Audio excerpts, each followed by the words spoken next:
Brought to you by Penguin.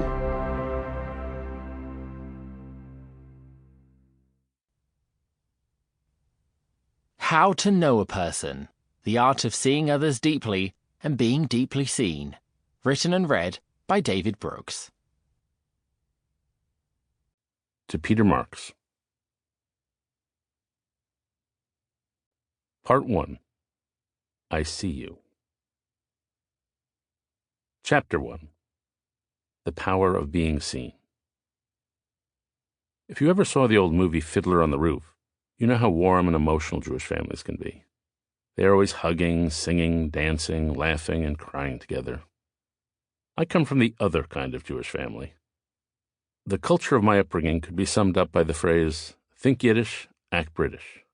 We were reserved, stiff upper lip types. I'm not saying I had a bad childhood. Far from it. Home was a stimulating place for me growing up. Over our Thanksgiving dinner tables, we talked about the history of Victorian funerary monuments and the evolutionary sources of lactose intolerance. I'm not kidding. There was love in the home. We just didn't express it. Perhaps unsurprisingly, I became a bit detached. When I was 4, my nursery school teacher apparently told my parents, David doesn't always play with the other children. A lot of the time he stands off to the side and observes them. Whether it was nature or nurture, a certain aloofness became part of my personality. By high school, I had taken up long-term residency inside my own head. I felt most alive when I was engaged in the solitary business of writing. Junior year, I wanted to date a woman named Bernice, but after doing some intel gathering, I discovered she wanted to go out with another guy. I was shocked. I remember telling myself, what is she thinking? I write way better than that guy. It's quite possible that I had a somewhat constrained view of how social life worked for most people. Then, when I was 18, the admissions officers at Columbia, Wesleyan, and Brown decided I should go to the University of Chicago.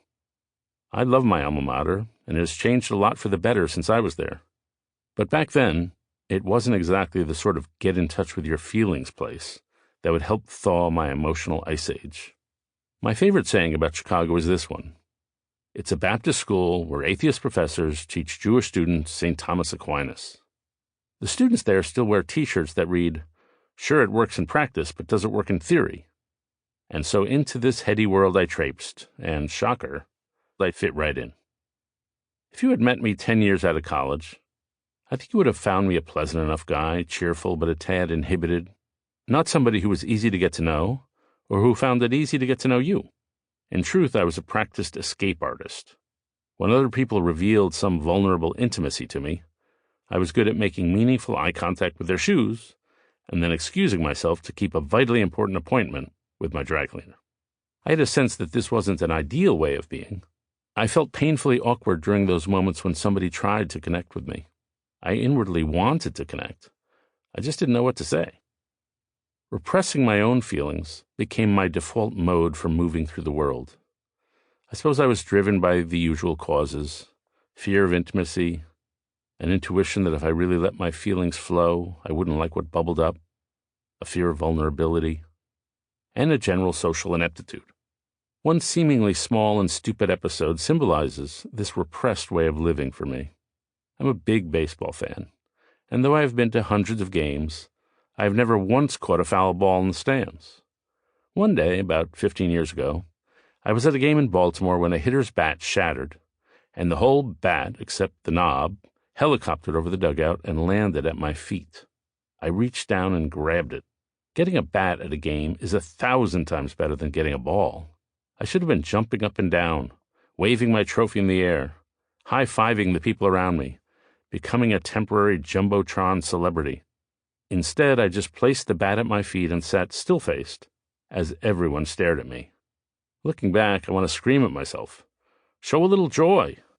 But when it came to spontaneous displays of emotion, I had the emotional capacity of a head of cabbage. Life has a way of tenderizing you, though. Becoming a father was an emotional revolution, of course. Later, I absorbed my share of the blows that any adult suffers. Broken relationships, public failures, the vulnerability that comes with getting older. The ensuing sense of my own frailty was good for me, introducing me to deeper, repressed parts. Sample complete. Ready to continue?